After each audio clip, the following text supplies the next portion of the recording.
Hello everyone, welcome to this channel. আজকের এই ভিডিওটিতে আমি তোমাদের সাথে জিকের কিছু প্রশ্ন আলোচনা করছি, যেগুলো তোমাদের আপকামিং কম্পিটিটিভ এক্সামসের জন্য অত্যন্ত গুরুত্বপূর্ণ। তাই স্কিপ না করে তোমরা শেষ পর্যন্ত দেখো।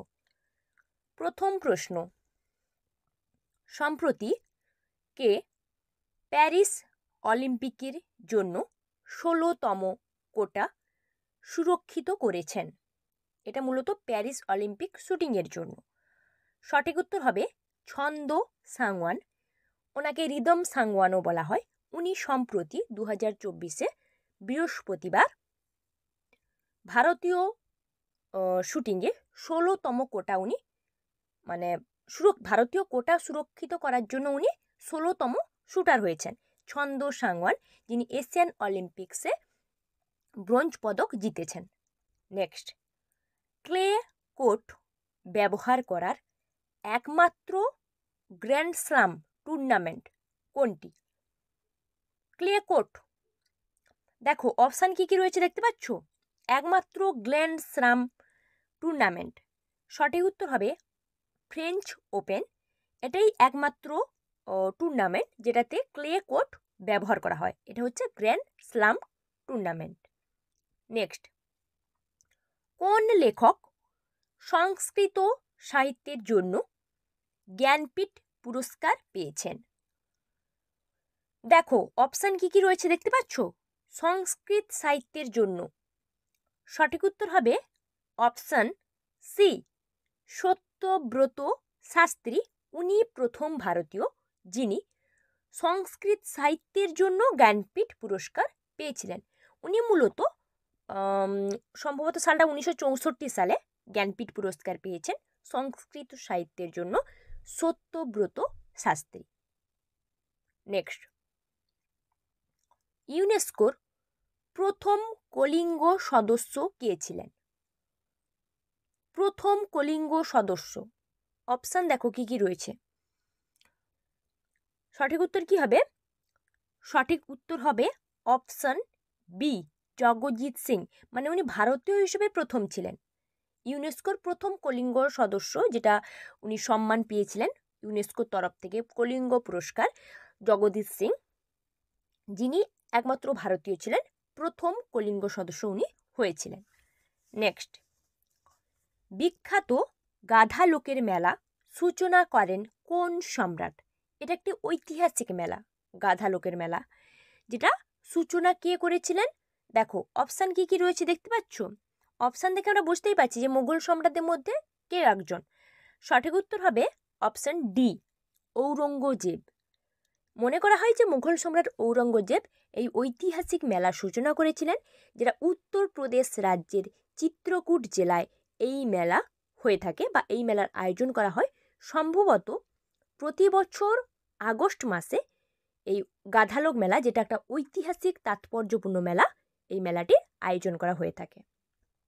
পরের প্রশ্ন, ভারতীয় যুক্তরাষ্ট্রের ব্যবস্থাকে বা যুক্তরাষ্ট্রীয় ব্যবস্থাকে কে আধা যুক্তরাষ্ট্রীয় বলে উল্লেখ করেছেন? দেখো অপশান কি কি রয়েছে দেখতে পাচ্ছ।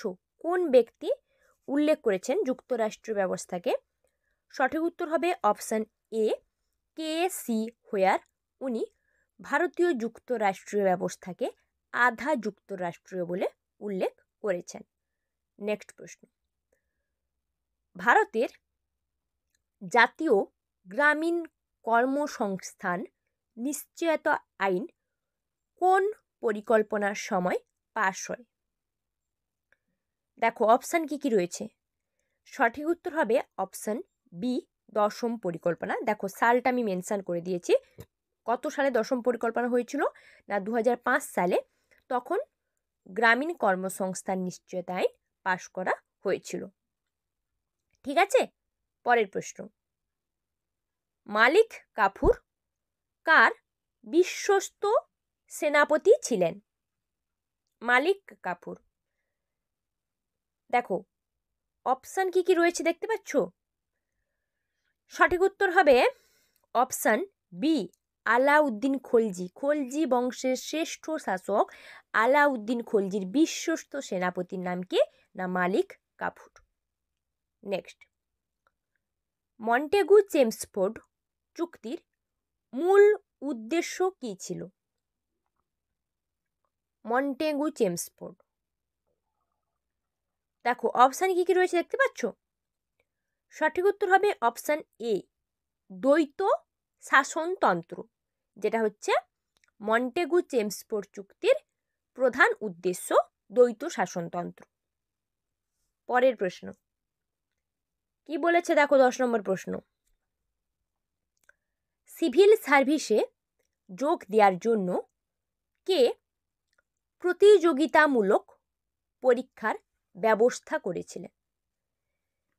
অপশান বি, লর্ড ডালহৌসি, যিনি সিভিল সার্ভিসে যোগ দেওয়ার জন্য প্রতিযোগিতামূলক পরীক্ষার ব্যবস্থা করেছিলেন।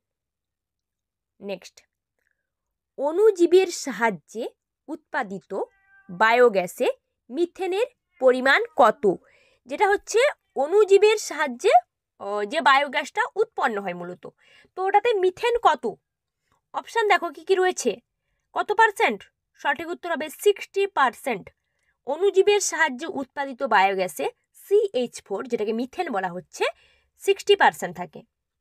নেক্সট, কোষ চক্রের কোন দশায় বিভিন্ন প্রকার RNA রাইবো নিউক্লিক অ্যাসিড সংশ্লেষ হয়? দেখো দশাগুলো দেওয়া রয়েছে কোষচক্রের যে দশা, সঠিক উত্তর হবে অপশান ডি, জি, এটা G1 হবে, ওটা জি, এটা G1, G2 উপদশাগুলো তো রয়েছে, এটা G1 উপদশা হচ্ছে সঠিক অ্যান্সার। নেক্সট, ঝাড়খণ্ডের পানসিবুরু থেকে উত্তোলন করা হয় কোন খনিজটি? ঝাড়খণ্ডের পানসিবুরু থেকে উত্তোলন করা হয়, দেখো খনিজগুলো দেওয়া রয়েছে অপশানে, উত্তর কি হবে বলো তো? উত্তর হবে অপশান বি, আকরিক লোহা। ঠিক আছে, যেটা হচ্ছে তোমার ওই ঝাড়খণ্ডের পানসিবুরু থেকে আকরিক লোহা উত্তোলন করা হয়। নেক্সট প্রশ্ন, সিকিম ও তিব্বতের মধ্যে সংযোগ রক্ষাকারী গিরিপথ কোনটি? যেটা সিকিম আর তিব্বতকে যুক্ত করে রেখেছে গিরিপথরা, দেখো অপশান রয়েছে কি কি? সঠিক উত্তর হবে নাথুলা পাস। সিকিম ও তিব্বতের মধ্যে সংযোগ রক্ষাকারী গিরিপথ হচ্ছে নাথুলা পাস। ঠিক আছে, তোমাদের সাথে আমি যে প্রশ্নগুলো আলোচনা করলাম, কোনো প্রশ্নের যদি উত্তর নিয়ে তোমাদের কোনো কনফিউশন থাকে, তোমরা আমাকে কমেন্ট করে অবশ্যই জানাবে। এমনকি ভিডিওটি কেমন লাগলো সেটাও আমাকে কমেন্ট করে জানাতে ভুলো না। লাইক করবে, শেয়ার করবে এবং অবশ্যই চ্যানেলটিকে সাবস্ক্রাইব করবে।